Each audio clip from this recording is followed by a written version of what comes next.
Okay, kung palagi kayo nagka-camping or lagi kayo nagpi-picnic or madalas lang kayo nasa labas, isa ito sa pwede mong bilhin. Ito yung GC Life Outdoor Fan Ultra 1. 4-in-1 siya guys. Portable fan, outdoor lamp, power bank, and air compressor. Pakita ko sa inyo. Nung bago-bago pa lang kami nagka-camping, yung isa talaga sa pinaka-essential na kailangan namin is fan. Kasi mainit sa labas guys. Wala talagang masisilungan kung hindi yung tent lang or kung meron tayong canopy. Pero yun nga, isa sa importante, kailangan maganda yung electric fan or fan na gamit nyo.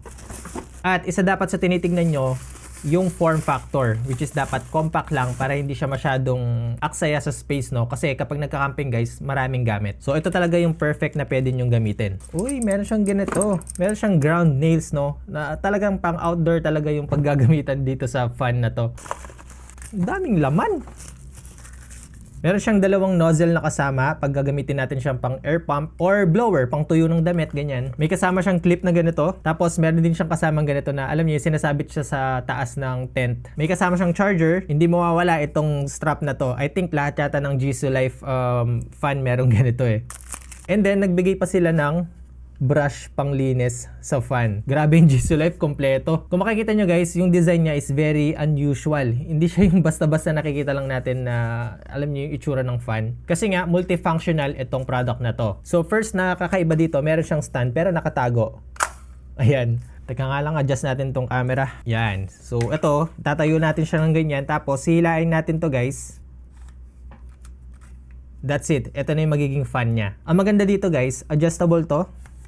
And yung mismong head.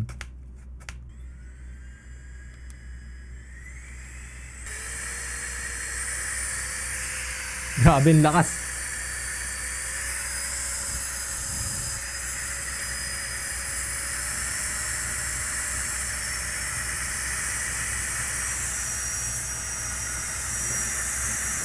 So bukod sa pagiging fan niya guys, pwede natin siyang gamitin as emergency light.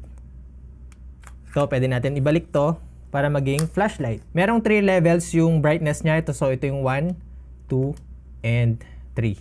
Tapos, meron din siyang SOS feature.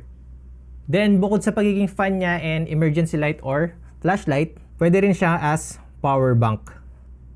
Hindi ko alam kung kailan kami makakapag-camping ulit, pero gagawa ko ng separate video para mabigyan ko kayo ng real world test or scenario no kung paano gamitin itong GC Life Outdoor Fan Ultra 1. Pero for now, nakita nyo naman, meron na kayong idea kung paano to gamitin. So again guys, kung interesado kayo dito sa product na to, hindi ko siya pwedeng sabihin na fan kasi ang dami niyang pwedeng gawin. Meron akong link na nilagay dyan sa baba. Check nyo na lang.